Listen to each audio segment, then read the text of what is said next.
सिंहस्थ कुंभमेळ्यासाठी नाशिकच्या ग्रामीण भागामध्ये रिंग रोड उभारले जात आहे। मात्र हे रिंग रोड उभारत असताना मोठ्या प्रमाणात शेतकऱ्यांच्या शेतजमिनी सरकारकडून घेतल्या जात आहे। मात्र सरकारकडून या शेतकऱ्यांना अपेक्षित मोबदला दिला जात नाही आणि त्यामुळे या शेतकऱ्यांकडून आंदोलन केले जात आहे।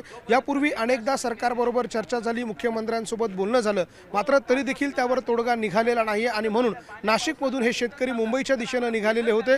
मात्र या सगळ्या शेतकऱ्यांना काल रात्रीपासून नाशिकच्या इंदिरानगर पोलीस ठाण्याच्या हद्दीमध्ये अडवण्यात आलेलं आहे आणि त्यामुळे इंदिरानगर पोलीस स्टेशनला या सगळ्या शेतकऱ्यांनी घेरावा घालून त्याच ठिकाणी आपलं आंदोलन सुरू केलं। मी आता त्याच नाशिकच्या इंदिरानगर पोलीस स्टेशनच्या परिसरामध्ये आहे। आपण दृश्यांमध्ये बघतोय असंख्य महिला या आंदोलनामध्ये सहभागी झालेल्या आहे। या सगळ्या शेतकऱ्यांचं महिलांचं हीच मागणी आहे की त्यांच्या ज्या जमिनीत घेत आहे सरकार त्याला जो समाधानकारक अशा स्वरूपाचा मोबदला द्यावा, जुलमी पद्धतीनं या शेतकऱ्यांच्या जमिनी घेऊ नये, अन्यायकारक पद्धतीने जमिनी घेऊ नये, अशा प्रकारची मागणी या सगळ्या शेतकऱ्यांची आहे आणि त्याला घेऊन हे आंदोलन जे आहे ते केलं जातं। हे इंदिरानगर पोलीस स्टेशन आहे आणि या इंदिरानगर पोलीस स्टेशनच्या बाहेर अशा पद्धतीनं शेतकरी आक्रमक झाले। मागणी नेमकी काय आहे आणि यापूर्वी देखील आपण मुंबईला निघाला, आताही तुम्हाला अडवलेलं आहे, नेमकं काय चर्चा पुढे विनसते?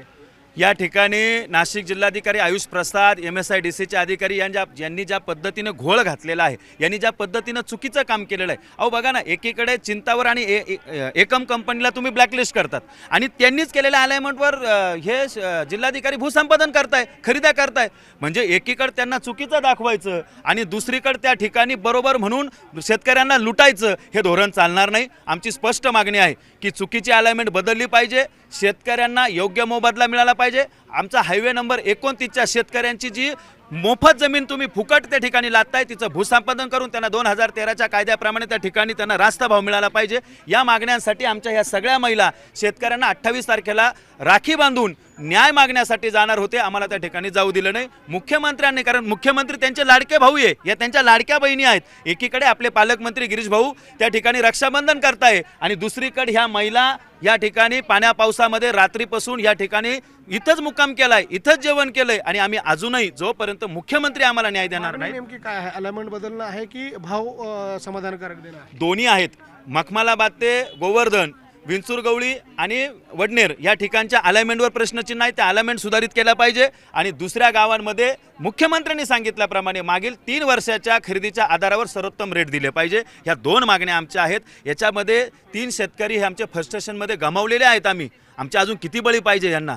आमचे यांचे बंधू ज्यांचं पिंपळगाव खामचे ह्याच फ्रस्ट्रेशनमध्ये स्वतःचं घर जाते, स्वतःची हक्काची जमीन जाते आणि किरकोळ मोबदला मिळतोय म्हणून मोठा भाऊ त्यांनी स्वतः त्या ठिकाणी फ्रस्ट्रेशनमध्ये त्यांचं निधन झालेलं आहे। किती बळी घेणार आहे अजून? काय नेमकं झालं होतं तुमच्या कुटुंबामध्ये? तुम्ही सांगताय की भावाचा मृत्यू झाला, नेमकं काय झालं आणि काय मागणी आहे तुमची? जेव्हापासून रिंग रोडची मोजणी झाल्यापासून ते समजलं की मोजणी आपली एवढी जमीन जाते आणि योग्य भाव मिळत नाही, तेव्हापासून ते जेव्हा विचार करायला लागले, विचार करत शेवटपर्यंत मनाचं त्यांनी काही मोकळं सांगितलं नाही, परंतु निश्चितच ते कायमस्वरूपी तीच काळजी करत असायचे।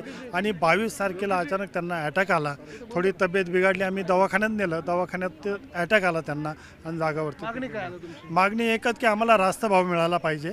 काय मागणी आहे तुमची? आमची मागणी अशी होती की 2017चा DP प्लॅन वेगळा होता, आता 2026चा DP प्लॅन वेगळा टाकला। त्याच्यामध्ये पहिल्या DP प्लॅनमध्ये आमची 2 एकर जागा जात होती, आता जागा जाते 3.5 एकर। माझ्या बाबांचं नाव आहे प्रेमा गोपाळ बोराडे, हे सलग 3.5 महिन्यापासून चक्कर मारत होते नाशिक महानगरपालिकेमध्ये। कोणताही अधिकारी 2 महिने कुठंच भेटला नाही। ऑफिसमध्ये गेलं की मुंबईला आहे, प्रत्येक टायमाला तेच सांगत होते। तर कोणताही अधिकारी 2 महिने कुठेही भेटलेला नाही आहे। आणि आमची मागणी अशी होती की 2017च्या DP प्लॅननुसार जागा घ्यावी, ते घेत पण नव्हते आणि 1.25 लाख रुपये घेऊन त्यांनी रेट देत होते। त्या कारणाने आमच्या बाबांना खूप जास्त डिप्रेशनमध्ये गेले, त्याच्यानंतर त्यांना हार्ट अटॅक आल्यामुळे त्यांचा मृत्युमुखी पावले ते।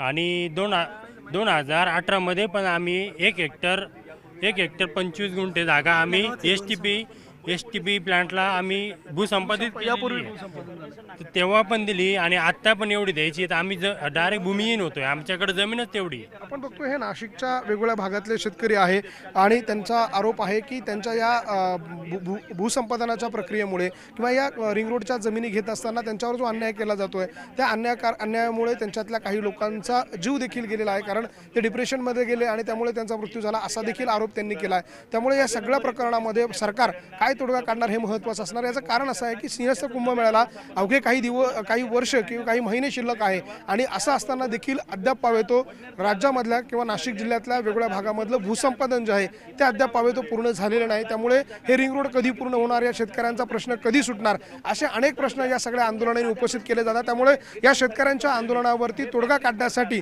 सरकार नेमकी काय भूमिका घेतं, पालकमंत्री नाशिकचे काय भूमिका घेतात, मुख्यमंत्री काय भूमिका घेतात, हे सगळं बघणं महत्त्वाचं असेल. व्हिडिओ जर्नलिस्ट हेमंत बागुलसह लक्ष्मण घाटोळ, न्यूज 18 मराठी, नाशिक.